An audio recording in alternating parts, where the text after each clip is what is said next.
Անցած շաբաթավերջին Հայաստանի վարչապետին անվստահություն հայտնելու գործընթացում կարծես մեկ քայլ առաջընթաց է գնացվել։ Պատիվ ունեմ խմբակցությունը հայտարարել է իմպիչմենթի գործընթաց նախաձեռնելու մասին։ Հայաստան խմբակցության ղեկավար Սեյրան Օհանյանը արձանագրել է, որ ՀՀԿ գործադիր մարմնի կոչող Պատիվ ունեմ խմբակցությունը հայտարարել է Դավիթ Համբարձումյանի թեկնածությամբ իմպիչմենթի գործընթաց նախաձեռնելու մասին, ստանձնելով գործընթացի քաղաքական պատասխանատվությունը։ Ըստ Օհանյանի Հայաստան խմբակցությունը հավատարիմ մնալով ավելի վաղ հայտարարությանը վերահաստատում է իր պատրաստակամությունը ապահովել պակասող 28 պատգամավորի ստորագրությունները ողջամիտ ժամկետներում ազգային ժողովում իմպիչմենթի գործընթաց նախաձեռնելու համար։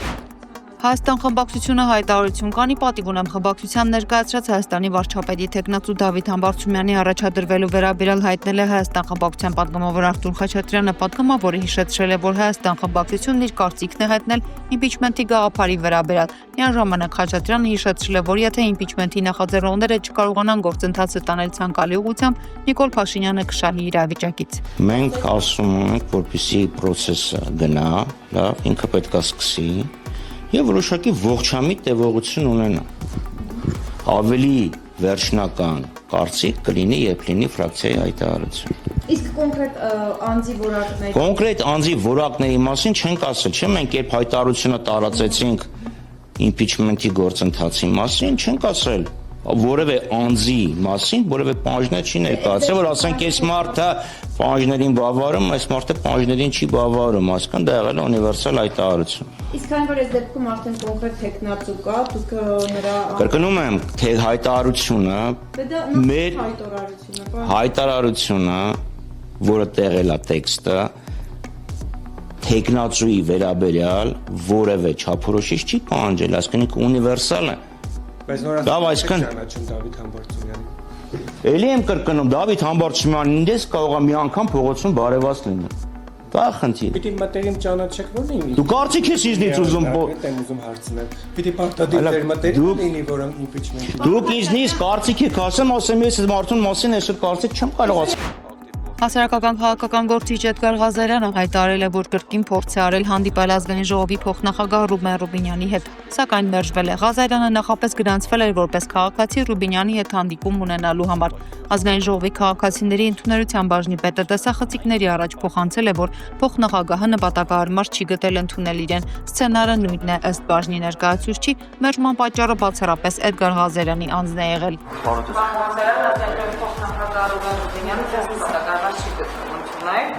Միայն ձեզ։ Այսինքն մյուս քաղաքացիների իսկ բացատրությունները գրավոր հարցում ներկայացրեք։ Այդ խտրական վերաբերում է։ Գրավոր հարցում ներկայացրեք։ Ոչ, այս քաղաքացիների ընդունելության բաժնի պետն է։ Աստորեն կրկնահանցագործի բարձր։ Տեղի ունեցավ կրկնահանցագործության փաստ, պարոն Ռուբինյանը երկրորդ անգամ անձնապես իմ դեմ իրականացնում է խտրական վերաբերմունք պայմանավորված իմ քաղաքական հայացքներով եւ չգիտեմ ինչի վախենում է քաղաքական հայացքներ։ Ես կարծում եմ ինքը տեղյակ է իմ քաղաքական հայացքներին, ինքը տարբեր հարցազրույցներում ինձ մեջբերումներ արել, ինձ անդրադարձել, այսինքն նա ինձ ծանոթ է, բացի այդ ես ազգային ժողովում կարգավիճակ եմ ունեցել, եղել եմ մարդու իրավունքների պաշտպանի թեկնածու, բացի այդ երբ որ ես դեսպանի պաշտոնում դեռ պաշտոնավարում էի, Ռուբինյանը նաև եղել արտաքին գործերի փոխնախարար, կարծում եմ նա ինձ անձնապես ճանաչում է եւ իմ այդ վերաբերմունքը պայմանավորված է։ Պաշտպանի գրասենյակ։ Դուք զանգարել եք մարդու իրավունքների պաշտպանի թերթից հեռախոսահամարին։ Տեղեկացնում ենք, որ հեռախոսազանգը ձայնագրվում է։ Ձեր զանգը սպասման մեջ է։ Մենք ձեզ տեղեկացնում ենք, որ ուղիղ եթերում ենք։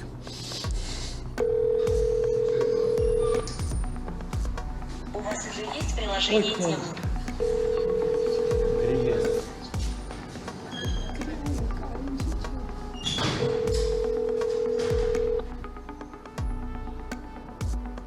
Քեզ գիտես առել է։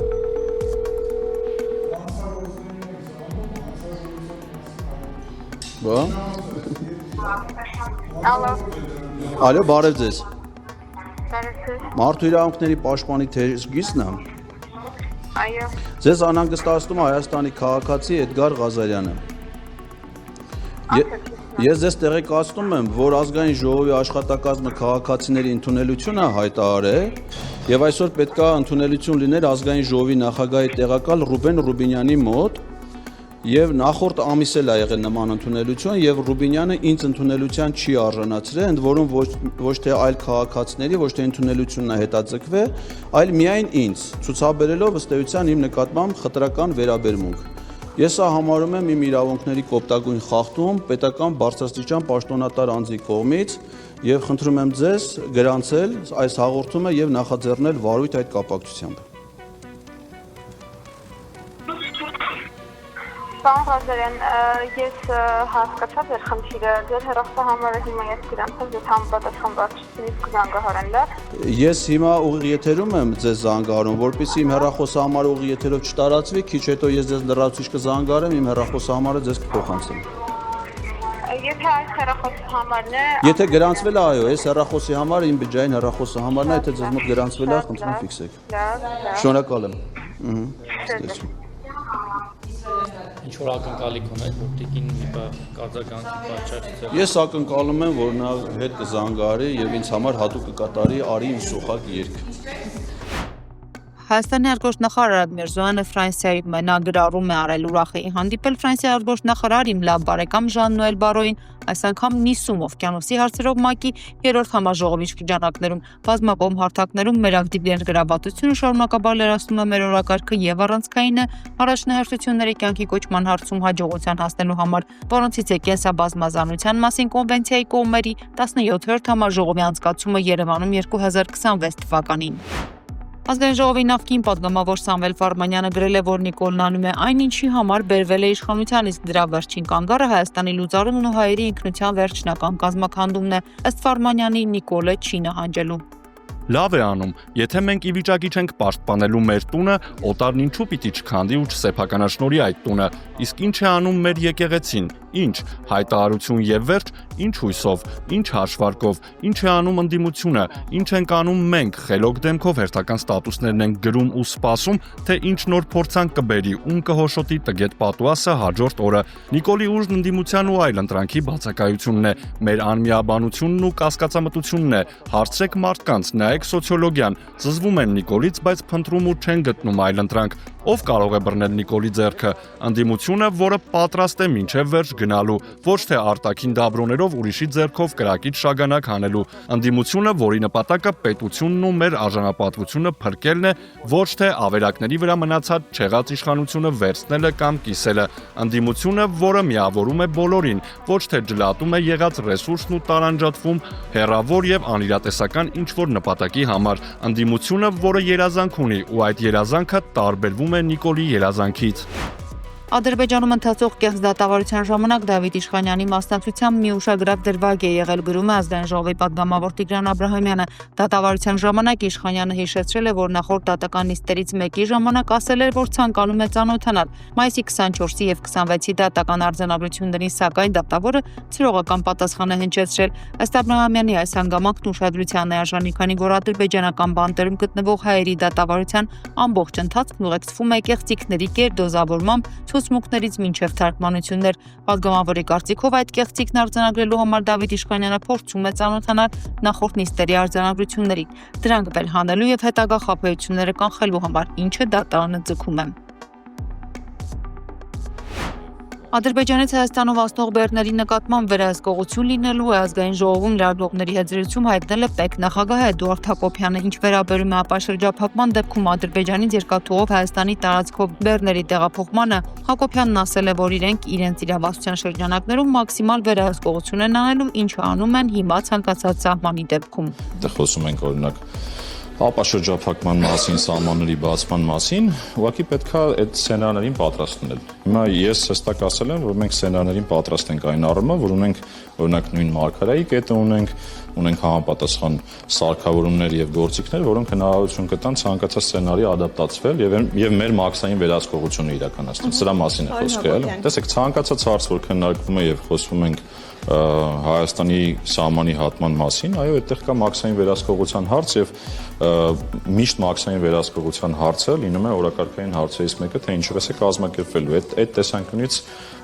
ես ասացի, սցենարներին պատրաստ ենք, իսկ կոնկրետ այդ խոսակցությանը ես տեղակ չեմ։ Եկեղեցուն հարկային դաշտ բերելու վերաբերյալ քննարկում եւ նախաձեռնություն այս պահին չկա, հավելել է պետնախագահը, չցանկանալով մեկնաբանել իշխանության ներկայացուցիչների կողմից եկեղեցու վերաբերյալ հայտարարությունները։ Որ անթափանցիկության կամ թափանցիկության մասին է խոսքը, այն մասով ինչ մասով որ եկեղեցին հարկ վճարում է, այդ հարկերը վճարում է։ Որևէ խնդիրներ չկա հարկ վճարելու։ Այս պահին որևէ խնդիր, այսինքն իմ պետական եկամտների կոմիտեի նախագահ եղած ժամանակաշրջանում նման խնդրի չեմ առնչվել, բայց քանի որ հարցը բարձրացնում եք, ավելի մանրամասն փորձենք հասկանալ, եթե նման խնդիր կա։ Այսինքն անհիմն է քննադատությունները, եթե հարկերը վճարեն, անհիմն է այդ քննադատությունները, մեղադրանքները, այսինքն եկեղեցին հարկերը վճարում է, ամեն ինչ նորմալ է, բայց մասին վերջի շրջանում ճիշտ ասած խոսակցություն որպես այդպեսին ես չեմ հիշում, որ եղած լինի այս։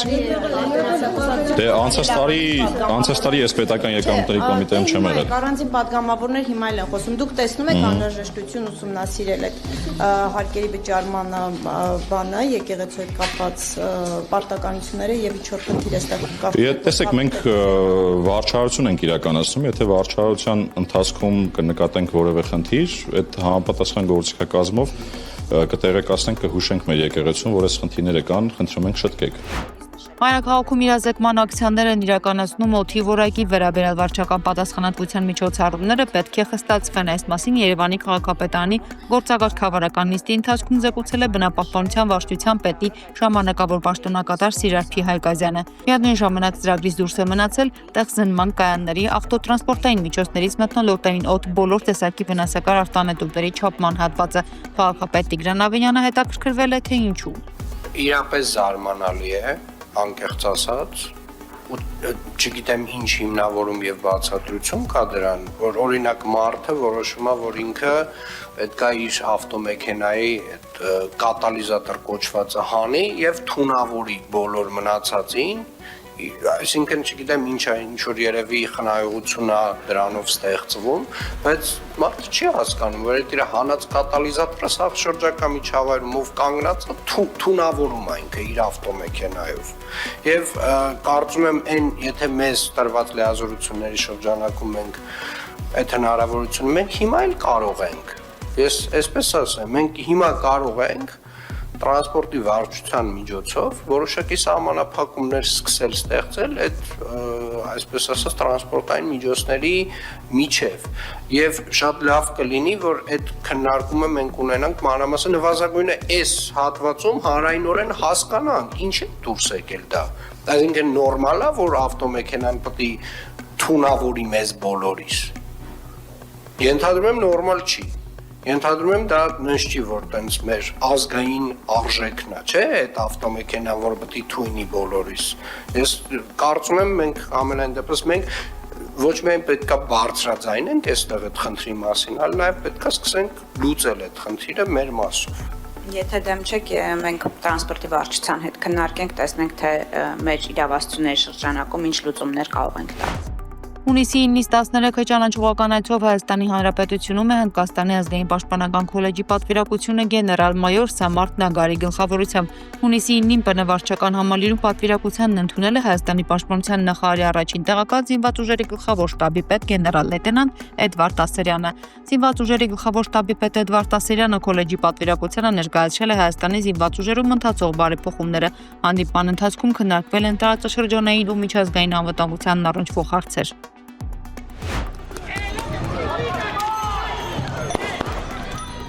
Կալիֆոռնիայի նահանգապետ Գևին Նյուսոմը հայտարարել է, որ Միացյալ Նահանգների նախագահ Դոնալդ Թրամփը ճգնաժամ է ստեղծել եւ ավելի է վատթարացնում իրավիճակը Լոս Անջելեսում, որտեղ օրեր շարունակ բողոքի ցույցեր են տեղի ունենում միգրանտների զանգվածային արտաքսման դեմ։ Նահանգապետը նաեւ կոչ է արել ԱՄՆ նախագահին հետ քաշվել։ Նյուսոմը նշել է, որ իրավախախտները կձերբակալվեն եւ տեղական պաշտոնյաները պլանավորում են ապահովել խաղաղ ցուցարարների եւ օրենքի շրջանակներում գործող իրավապահ մարմինների աշխատակիցների անվտանգությունը։ Ժողովրդավարությունը վտանգված է Դոնալդ Թրամփը ձեզ օգտագործում է որպես պատրվակ քաղաքը ռազմականացնելու եւ մեր ժողովրդավարությունը շրջանցելու համար։ Թրամփը պետք է նահանջի սոցիալական ցանցերում գրել է նահանգապետը։ Ավելի վաղ Սպիտակ տան ղեկավարը Կալիֆոռնիայի ազգային գվարդիան ուղարկել էր Լոս Անջելես բողոքի ցույցերը ճնշելու համար։ Կալիֆոռնիայի իշխանությունները մեղադրել էին ԱՄՆ նախագահի վարչակազմին ներկայացում խելագարություն բեմադրելու եւ սեփական քաղաքացիներին վախեցնելու փորձերու համար։ Լոս Անջելեսում ներգաղթյալների արտաքսման դեմ բողոքող ցուցարարները փակել են փողոցներ, հրավառ նյութեր կիրառել, այրել աղբամաններ եւ ծածանել մեքսիկական դրոշներ, ձերբակալվել է 40 մարդ։ Սպիտակ տունը կատարվածը որակել է ապստամբություն, ԱՄՆ նախագահը կարգադրել է քաղաք մտցնել ազգային գվարդիայի 2000 զինվոր կարգ ու կանոնը վերականգնելու համար։